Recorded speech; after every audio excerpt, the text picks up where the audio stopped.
Hi everyone. ഈ ഒരു video ഡെനൻ്റെ ഒരു എൻട്രി ലെവൽ AV റിസീവറിൻ്റെ അൺബോക്സിങ് ആൻഡ് റിവ്യൂ ആണ്. ഈ ഡെനൻ എന്ന് പറയുന്നത് വളരെ എല്ലാവർക്കും അറിയാവുന്ന ഒരു ബ്രാൻഡ് തന്നെയാണ്. ഒരു ഹൈ എൻഡ് AV റിസീവേഴ്സിൻ്റെ ഒരു ബ്രാൻഡാണ് Denon and Marantz. Both are same sister കമ്പനീസാണ്.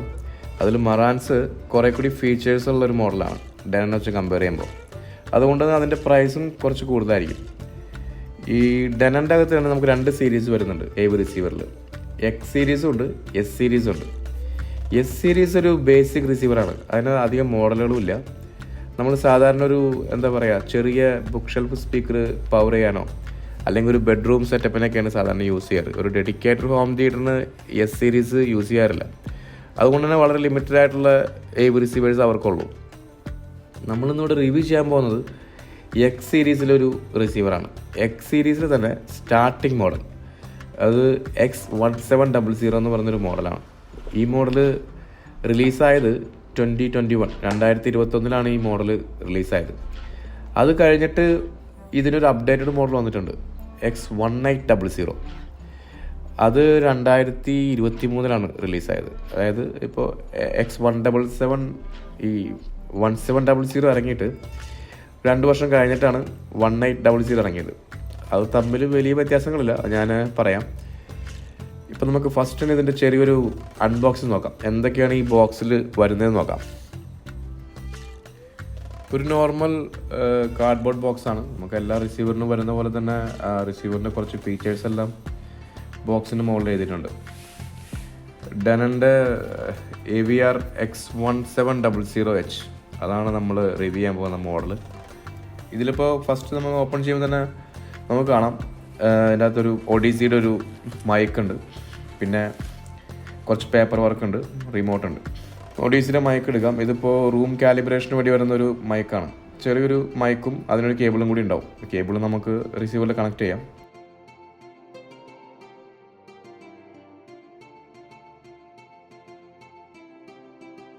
പിന്നെ വരുന്നത് റിമോട്ടാണ്.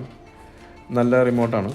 നമ്മൾ സാധാരണ എനിക്ക് തോന്നുന്നു മറാൻസ് അല്ല, ഡെനൻ്റെ ഒരു എൻട്രി ലെവൽ മോഡലൊക്കെ സെയിം റിമോട്ടായിരിക്കും.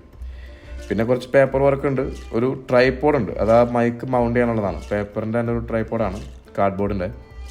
പിന്നെ വരുന്നത് യൂണിറ്റ് ഇറ്റ് സെൽഫാണ്. ഈ കാർഡ്ബോർഡിൻ്റെ ഈ ട്രൈപോഡ് വരുന്ന ആ ഒരു ബോക്സിൽ തന്നെ, ആ ഒരു പാക്കിൽ തന്നെ അതിൻ്റെ കേബിളൊക്കെ ഉണ്ട്, പവർ കേബിളുണ്ട്. ഇതിപ്പോൾ ഞാൻ റിസീവർ പുറത്തേക്ക് എടുത്തിട്ടുണ്ട്. ഈ റിസീവർ അത്ര ഒരു ഹെവി റിസീവർ എന്നല്ല, ഒരു നോർമൽ ബേസിക് റിസീവറിൻ്റെ വെയിറ്റേ ഉള്ളൂ. ആ ട്രാൻസ്ഫോമറും പിന്നെ ചേസിസും അതാണല്ലോ റിസീവറിന് മെയിനായിട്ട് വെയിറ്റ് കൊടുക്കുന്ന കാര്യങ്ങൾ. അപ്പോൾ ഇതിൽ യൂസ് ചെയ്യുന്നൊരു നോർമൽ ട്രാൻസ്ഫോമറും പിന്നെ അതിന് മാച്ച് ചെയ്യുന്നൊരു ചേസിസ് പറഞ്ഞു, അതിൻ്റെ വെയിറ്റേ ഉള്ളൂ. നിങ്ങൾക്ക് കാണാൻ അതിൻ്റെ ബാക്കിൽ 2 ആൻറ്റിന ഉണ്ട്. ഒരു ആൻറ്റിന വൈഫൈക്കും ഒരു ആൻറ്റിന ബ്ലൂടൂത്തിനും ഉള്ളത്. അതിനകത്ത് നമുക്ക് ഇപ്പോൾ ഉള്ള ഫീച്ചേഴ്സ് എല്ലാം ഉണ്ട്. സ്പോട്ടിഫൈ കണക്റ്റ്, എയർപ്ലേ, അങ്ങനെയുള്ള എല്ലാ ഫീച്ചേഴ്സും ഉണ്ട്. അതിനു വേണ്ടിയുള്ളതാണ് ആ ആൻറ്റിനാസ്. പിന്നെ അത് കൂടാതെ അതിൻ്റെ ബാക്കിൽ നമുക്ക് ഡയറക്റ്റ് എതർനെറ്റ് കണക്ട് ചെയ്യാം. എതർനെറ്റ് കണക്ട് ചെയ്താലും 2 ആൻറ്റിനയും അവിടെ നമ്മൾ ഫിറ്റ് ചെയ്യുന്നതായിരിക്കും. കാരണം ആ ഒരു ബ്ലൂടൂത്ത് റിസീവറിനും പിന്നെ എയർപ്ലേ പ്ലേ ചെയ്യുന്നത് ബ്ലൂടൂത്ത് വഴിയല്ല. എയർപ്ലേ നമ്മൾ വൈഫൈ യൂസ് ചെയ്തിട്ടാണല്ലോ പ്ലേ ചെയ്യുന്നത്. അപ്പോൾ അതിനെല്ലാം ഹെൽപ്പ് ചെയ്യാനായിട്ട് ആൻറ്റിന എന്തായാലും വേണം. റിസീവറിൻ്റെ ഫ്രണ്ട് പാനൽ നോക്കുകയാണെങ്കിൽ ഒരു ബേസിക് ലേഔട്ടാണ്. ഡെനൻ്റെ തന്നെ എക്സ് സീരീസിൽ സ്റ്റാർട്ട് ചെയ്യുന്ന എല്ലാ റിസീവേഴ്സിനും ഈ ഒരു സെയിം ലേഔട്ടാണ് വരുന്നത്. 2 വലിയ നോബുകളുണ്ടാവും. ഒരു നോബ് നമ്മുടെ മാസ്റ്റർ വോളിയം, പിന്നെ വരുന്നത് നമുക്ക് ഇൻപുട്ട് സെലക്ട് ചെയ്യാനായിട്ടുള്ള ഒരു നോബാണ്. അങ്ങനെ 2 നോബ്സാണ് ഉള്ളത്. അതുകൂടാതെ തന്നെ ഫ്രണ്ടിലൊരു USB ഇൻപുട്ട് ഉണ്ട്. അപ്പോൾ നമുക്ക് മീഡിയ എല്ലാം കണക്ട് ചെയ്യാൻ ഈസിയാണ്. അത് ഫ്രണ്ടിൽ തന്നെയാണ് കൊടുത്തിരിക്കുന്നത്. അതിലും നമുക്ക് മൂവി പ്ലേ ചെയ്യാനോ അല്ലെങ്കിൽ മ്യൂസിക് പ്ലേ ചെയ്യാനോ ഒക്കെ അത് യൂസ് ചെയ്യാം. അത് കൂടാതെ ഒരു ഹെഡ്ഫോൺ ജാക്ക് ഉണ്ട്. നമുക്ക് ഒരു സ്റ്റുഡിയോ ടൈപ്പ് ഹെഡ്ഫോണോ കണക്ട് ചെയ്യാൻ പറ്റിയൊരു ജാക്കാണത്. പിന്നെ ഉള്ളത് ഒരു ചെറിയൊരു മൈക്ക്, സെറ്റപ്പ് മൈക്കിൻ്റെ ഇൻപുട്ടാണ്. നമ്മുടെ ആ റൂം കാലിബ്രേഷൻ ഒരു മൈക്ക് ഇതിൻ്റെ കൂടെ വരുന്നുണ്ട് ഓഡീസിയുടെ. അത് കണക്ട് ചെയ്യുന്നത് അവിടെയാണ്.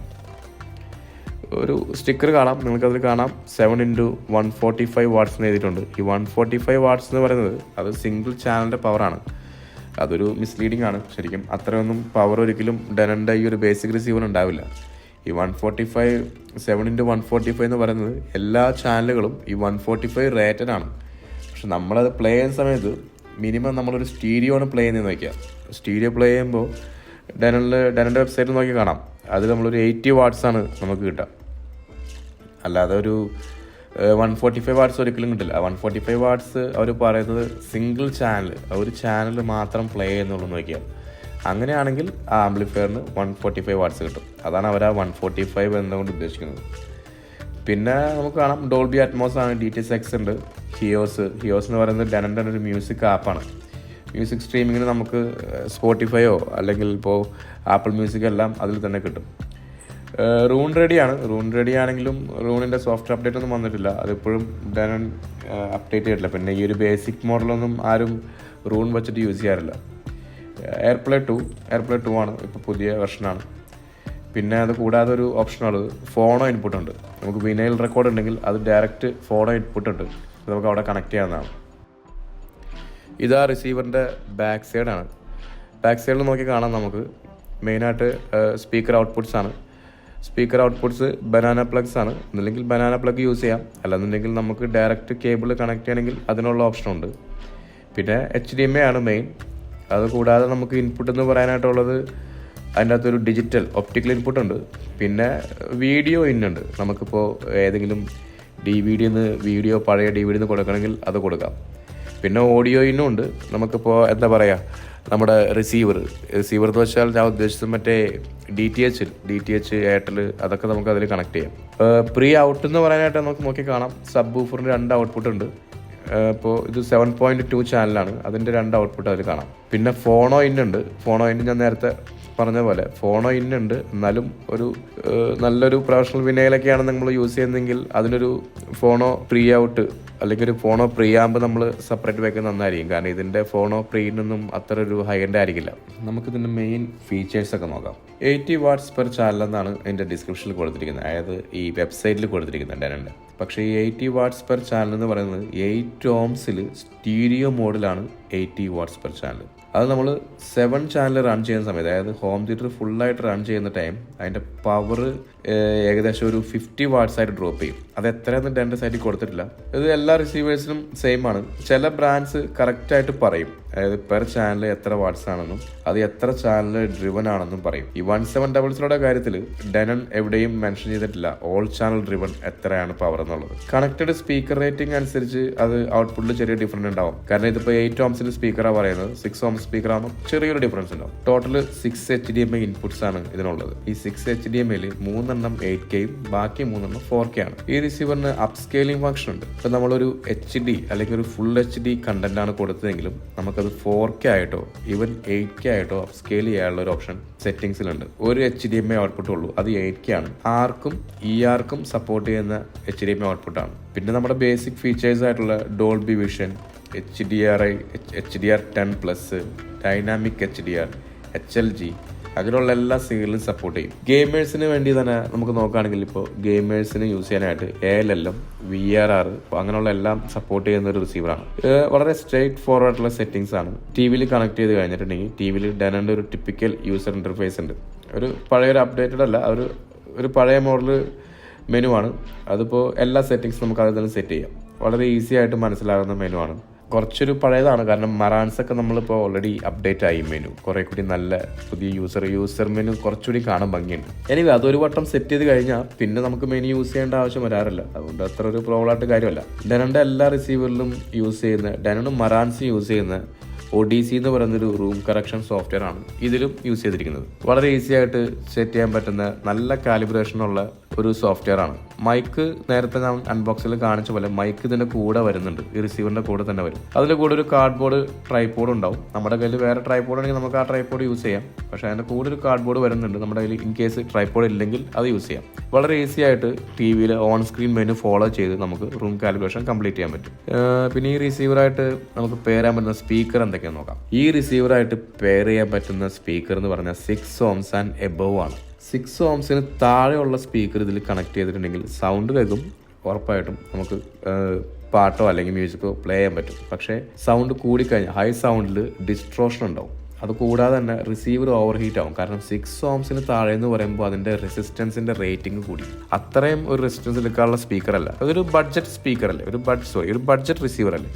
ഒരു ബഡ്ജറ്റ് റിസീവറിന് എപ്പോഴും ഒരു ബഡ്ജറ്റ് ലെവൽ സ്പീക്കർ തന്നെയായിരിക്കും ഏറ്റവും ബെസ്റ്റ്. അതിൽ തന്നെ ഇപ്പോൾ ഞാൻ റെക്കമെൻഡ് ചെയ്യുകയാണെങ്കിൽ പോൾക്കോ ഓഡിയോസിൻ്റെ XT സീരീസിൽ XT60 ഇതിൽ നല്ലൊരു മാച്ചിങ് സ്പീക്കറാണ്. ക്ലിപ്ഷിൻ്റെ R50M, JBLൻ്റെ സ്റ്റേജ് 190, യമഹയുടെ NS സീരീസിൽ 777 അല്ലെങ്കിൽ 555 ആയാലും അതൊരു നല്ല സ്പീക്കറാണ്, മാച്ചിങ് സ്പീക്കറാണ്. ഇപ്പോൾ ഈ പറഞ്ഞതിൽ തന്നെ ക്ലിപ്ഷ് ഒരു 2 വേ സ്പീക്കറാണ്, ബാക്കി എല്ലാം 3 വേ ആണ്. 3 വേ ഫ്ലോർ സ്റ്റാൻഡിങ് സ്പീക്കറാണ് ലെഫ്റ്റ് ആൻഡ് റൈറ്റ് യൂസ് ചെയ്യാൻ ഏറ്റവും നല്ലത്. കാരണം ഡെനൻ ഒരു സൗണ്ട് ഉണ്ട്, അത് കൂടുതൽ മാച്ച് ചെയ്യുന്നത് യമഹയും പോൾക്കൊക്കെ ആയിരിക്കും. കാരണം ഡെനന്റെ സൗണ്ട് എന്ന് പറഞ്ഞിട്ടുണ്ടെങ്കിൽ അതൊരു ബേസിന് പ്രിഫറൻസ് കൊടുത്തിട്ടുള്ള സൗണ്ടാണ് ഡെനൻ. ആ സൗണ്ടിന് കൂടുതൽ മാച്ച് ചെയ്യുക പോൾക്കിന്റെ യമഹയുടെ ഒക്കെ ആ ഒരു 3 വേ സ്പീക്കേഴ്സാണ്. ഞാനിവിടെ കണക്ട് ചെയ്തത് എൻ്റെ കയ്യിലുള്ള സ്പീക്കറാണ്. അതൊരു യമഹയുടെ ഒരു ഫ്ലോർ സ്റ്റാൻഡിങ് സ്പീക്കറാണ്. ഇപ്പോൾ ഞാനിതിന് കണക്ട് ചെയ്തിരിക്കുന്നത് NS സീരീസ് തന്നെ NS50 എന്ന് പറയുന്ന സ്പീക്കറാണ്. 6 ohms സ്പീക്കറാണ്. യമഹയുടെ NS സീരീസിലെല്ലാം 6 ohms ആണ്. 6 ohms വളരെ ഈസി ആയിട്ട് തന്നെ ഡെനൻ അത് ഡ്രൈവ് ചെയ്തിട്ടുണ്ട്. ഈ 1700 വളരെ ഈസി ആയിട്ടാണ് ആ സ്പീക്കറിന് ഡ്രൈവ് ചെയ്തത്. എത്ര തന്നെ വോളിയം നമ്മൾ ഇൻക്രീസ് ചെയ്താലും ഒരു ഡിസ്ട്രോഷൻ ഒന്നുമില്ല. പിന്നെ അങ്ങനെ റിസീവർ ചൂടാവണോ അങ്ങനെ ഒരു പ്രശ്നങ്ങളുമില്ല. ഇതിലും പവർ കൂടിയ സ്പീക്കറുകൾ പോൾക്ക് XT60, അത് ഇതിലും വളരെ പവർ കൂടിയ വളരെ ആക്റ്റീവ് ആയിട്ടുള്ള ഒരു സ്പീക്കറാണ്. അതൊക്കെ നമുക്ക് വളരെ ഈസി ആയിട്ട് ഡ്രൈവ് ചെയ്യാൻ പറ്റും. യമഹയുടെ തന്നെ NS സീരീസിൽ തന്നെ 555, 777 അതെല്ലാം കുറെ കൂടി പവറുള്ള സ്പീക്കറുകളാണ്. അതെല്ലാം ഇതിൽ നമുക്ക് യൂസ് ചെയ്യാം. ഇൻപുട്ടായിട്ട് ഞാൻ കൊടുത്തത് ഇവിടെ യൂസ് ചെയ്യുന്ന ആപ്പിൾ TV, പിന്നെ PS5 കണക്ട് ചെയ്തിട്ടുണ്ട്. Output HDMI with Sony TV. യാതൊരുവിധ ഇഷ്യൂസ് ഉണ്ടായിരുന്നില്ല. HDMI ഹാൻഡ് ഷേക്ക് എല്ലാം വളരെ വളരെ പെർഫെക്റ്റ് ആണ്. ഒരു ബ്ലാങ്ക് ആവേ അങ്ങനെ പ്രശ്നങ്ങളൊന്നുമില്ല. ഫേംവെയർ എല്ലാം പക്ക അപ്ഡേറ്റ് ആയിട്ടിരിക്കുന്നത്.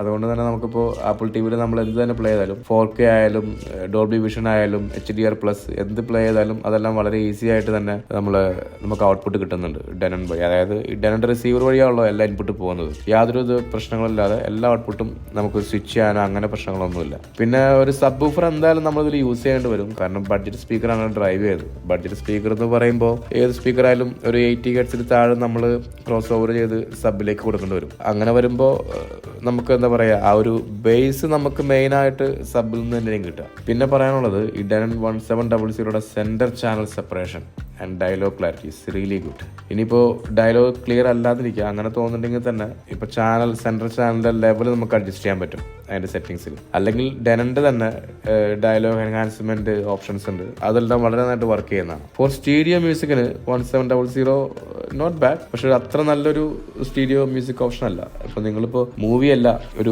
ഹൈഫൈ ഒരു സ്റ്റീരിയോ ആണ് മെയിനായിട്ട് ഉപയോഗിക്കുന്നെങ്കിൽ ഡെനനേക്കാൾ നല്ലത് ഒരു കുറച്ചുകൂടി റേറ്റ് കൂടിയ പയനിയറിന്റെ 105 അല്ലെങ്കിൽ 305 ഒരു ബെറ്റർ ഓപ്ഷനാണ്. സറൗണ്ട് സൗണ്ട് പെർഫോമൻസ് നോക്കുകയാണെങ്കിൽ ഒരു 7.1 ചാനൽ വിത്തൗട്ട് എനി ഡൗട്ട് 1700 ഒരു ബഡ്ജറ്റിൽ ഒരു സോൾഡ് പെർഫോമൻസ് തന്നെയാണ്. നമുക്കത് കൺസിഡർ ചെയ്യാൻ പറ്റിയ ഒരു റിസീവറാണ്. ഞാനൊരു 7.1 കോൺഫിഗറേഷൻ ആണ് നോക്കിയത്. പിന്നെ ഡോൾബി നോക്കിയത് 5.1.2. രണ്ട് കോൺഫിഗറേഷനും നല്ല പെർഫോമൻസ് ആണ്. പഴയ ഡോൾബി ഡിജിറ്റൽ സിഗ്നലെല്ലാം ഒരു ഡോൾബി അറ്റ്മോസിലേക്ക് അപ്സ്കെയിൽ ചെയ്യുന്നുണ്ട്. അപ്പോൾ ഇപ്പോൾ നമ്മൾ കൊടുക്കുന്ന ഇൻപുട്ട് ഒരു ഡോൾബി ഡിജിറ്റൽ സിഗ്നലായാലും നമുക്കൊരു 5.1.2 ചാനൽ വയ്ക്കുമ്പോൾ നമ്മുടെ എല്ലാ ചാനലിലും സൗണ്ട് സെപ്പറേഷൻസ് നമുക്ക് ശരിക്കും ഫീൽ ചെയ്യാൻ പറ്റും. അതായത് അപ്സ്കെയിലിന്റെ ഗുണമാണ്. ഡെനൻ 1700 ആയിട്ട് കമ്പയർ ചെയ്യാനുള്ള റിസീവേഴ്സ് നോക്കുകയാണെങ്കിൽ മെയിനായിട്ട് വരുന്ന പയനിയറിന്റെ ഒരു 105, പിന്നെ യമഹയുടെ V6A, പിന്നെ ഡെനന്റെ തന്നെ 1800. ഇത് കഴിഞ്ഞിട്ട് ഇറങ്ങിയ ഇതിന്റെ പുതിയ അപ്ഡേറ്റഡ് മോഡൽ, പിന്നെ ഡെനന്റെ 2800. ഇത്തരം മോഡൽ നമുക്ക് നോക്കാം. ഇതിനകത്ത് ഒരു 2 ചാനൽ സ്റ്റീരിയോ ലിസണിങ്, നേരത്തെ പറഞ്ഞ പോലെ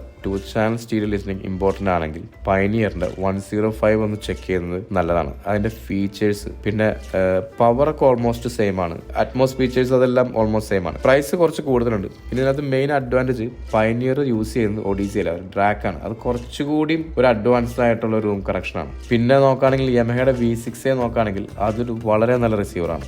മ്യൂസിക് ലവേഴ്സിന് യൂസ് ചെയ്യാൻ പറ്റിയ വളരെ നല്ല റിസീവറാണ് യമഹയുടെ. എനിക്ക് യമഹയുടെ റിസീവറിന് പിന്നെ യമഹയുടെ സൗണ്ടും എനിക്ക് വളരെ ഇഷ്ടപ്പെട്ട ഒരു സംഭവം തന്നെയാണ്. വളരെ ന്യൂട്രൽ ആയിട്ടുള്ള ഒരു സൗണ്ടാണ് യമഹ. ചിലർക്ക് ന്യൂട്രൽ സൗണ്ട് ഇഷ്ടമായിരിക്കും, ചിലർക്ക് കുറച്ചൊരു എന്താ പറയുക ബേസും അങ്ങനെയുള്ള സൗണ്ടാണ് ഇഷ്ടം. ഞാൻ റെക്കമെൻഡ് ചെയ്യുന്നത് ഡെനൻ ആണ്. ഈ ഒരു V6A കമ്പയർ വെച്ച് നോക്കുമ്പോൾ ഈ 1700 തന്നെയാണ് നമുക്ക് എടുക്കാൻ പറ്റിയ റിസീവർ. കാരണം ഒന്നാമത് അതൊരു പുതിയ റിസീവറാണ്. പിന്നെ അത് കൂടാതെ പുതിയ വീഡിയോ ബോർഡാണ് ഈ ഡെനനിൽ യൂസ് ചെയ്യുന്നത്. അപ്പോൾ 4K 120 ഫ്രെയിംസിലായാലും 8K 60 ഫ്രെയിംസിലായാലും നമുക്ക് ഇപ്പോൾ PS5 ഗെയിംസൊക്കെ കളിക്കുന്ന സമയത്ത് വളരെ സ്മൂത്തായി തന്നെ വർക്ക് ചെയ്യും. ഈ Yamaha V6A always have issues with video hand shake, not with audio. അതായത് Yamaha യൂസ് ചെയ്യുമ്പോൾ റൂം കാലിബ്രേഷൻ സിസ്റ്റം ഉണ്ട്. അതൊരു വൈപ്പാവ് എന്ന് പറയുന്നൊരു റൂം കാലിബ്രേഷനാണ് യൂസ് ചെയ്യുന്നത്. അത് ഒഡീസി പോലെ അത്ര ഒരു യൂസർ ഫ്രണ്ട്ലി ആയിട്ടുള്ള ഒരു റൂം കാലിബ്രേഷൻ അല്ല Yamahയുടെ. കുറെ കൂടി കസ്റ്റമൈസ് ഓപ്ഷൻ ഉണ്ട്, നമുക്ക് കുറെ കൂടി ട്വീക്ക് ചെയ്യാൻ പറ്റും, കുറെ കൂടി ഓപ്ഷൻസ് ട്വീക്ക് ചെയ്യാൻ പറ്റും. പക്ഷെ അത് ഒരു ഈസി അല്ല. പിന്നെ ഞാൻ പറഞ്ഞ പോലെ Yamahaയ്ക്കുള്ള മെയിൻ ഇഷ്യൂ എന്ന് പറഞ്ഞാൽ ഈ ഒരു വീഡിയോ ഹാൻഡ് ഷേക്ക് ആണ്. ഞാനിവിടെ Yamaha റിസീവർ നോക്കിയിട്ടുണ്ട്. അപ്പോൾ യൂസ് ചെയ്യുന്ന സമയത്ത് എപ്പോഴും നമ്മൾ സ്വിച്ച് ചെയ്യുമ്പോൾ ഇടയ്ക്ക് സ്ക്രീൻ ബ്ലാങ്ക് ആയി പോകും, ചില വീഡിയോസ് പ്ലേ ആവില്ല, അങ്ങനെ കുറേ ഇഷ്യൂസ് ഉണ്ട്. ഈ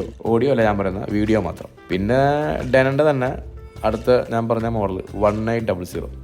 ബേസിക്കലി ഈ 1700 എല്ലാ ഓപ്ഷൻസും സെയിം ആണ്. ഈവൻ പവർ വരെ സെയിം പവറാണ് ആംപ്ലിഫയറിന്. പക്ഷെ ഒരു വലിയ ഡിഫറൻസ് ഉള്ളത് front left and right pre out ഉണ്ട് ഈ 1800. ഈ പ്രീ ഔട്ട്പുട്ട് എന്ന് പറയുന്ന സംഭവം നമുക്ക് 1700 ആകെ കിട്ടുന്ന സബിന് മാത്രമേ ഉള്ളൂ. അതൊരു വലിയ ഡിഫറൻസ് തന്നെയാണ് ഈ 1800 വരുന്നത്. കാരണം അങ്ങനെ വരുമ്പോൾ നമുക്കിപ്പോൾ ലെഫ്റ്റ് ആൻഡ് റൈറ്റ് കുറച്ച് പവർ കൂടുതൽ വേണം, കുറച്ചുകൂടി കൂടിയ ആ സ്പീക്കർ യൂസ് ചെയ്യണം. ഈ ഈവൻ സ്റ്റീരിയോ മ്യൂസിക്കിനായാലും അങ്ങനെ വരുമ്പോൾ നമുക്ക് സെപ്പറേറ്റ് ഒരു ആംബ് ആഡ് ചെയ്തിട്ട് അതിന് യൂസ് ചെയ്യാൻ പറ്റും. ഈ 1800 1700 അങ്ങനെ ഒരു ആംബ് ആഡ് ചെയ്യാനുള്ള ഓപ്ഷൻ ഇല്ല. നമ്മൾ എന്താണോ നമുക്കുള്ളത് അതിൽ നമ്മൾ ഫിക്സ് ആയിരിക്കും. 2800 നോക്കുകയാണെങ്കിൽ 1800 എല്ലാ ഓപ്ഷനും ഉണ്ട്. Left and right pre out ഉണ്ട്. 1800 1700 കമ്പയർ ചെയ്യുമ്പോൾ 2800 കുറച്ചുകൂടി പവർ ഉണ്ട്, ആംബിന് കുറച്ചുകൂടി പവർ ഉണ്ട്. പക്ഷെ അത്ര വ്യത്യാസമൊന്നുമില്ല.